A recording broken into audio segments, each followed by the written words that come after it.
Hello అండి, ముందుగా అందరికీ నాగు స్వయం సమాచారం ఛానల్ కి స్వాగతం.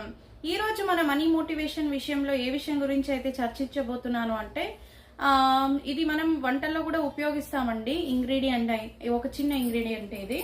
కాకపోతే మీకు వీలుగా ఏది ఉంటే దాన్నే మీరు వాలెట్ లో పెట్టుకోండి. అన్నింటినీ పెట్టుకోవడం అందరికీ వీలు కాదు. కాబట్టి మీకు ఏది యూస్ఫుల్ గా ఉంటుందో, రిజల్ట్ మంచిగా ఏది ఇస్తుంది అని మీకు గనక అవగాహన ఉంటే దాన్ని మీరు క్యారీ చేయండి.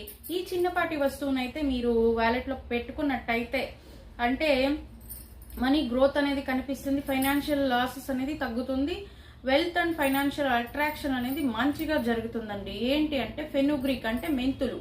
ఫెనుగ్రీక్ ని అంటే మెంతుల్ని కొద్దిపాటిగా తీసుకోండి. ఒక 11 లేదా 6 ఇలా తీసుకోండి.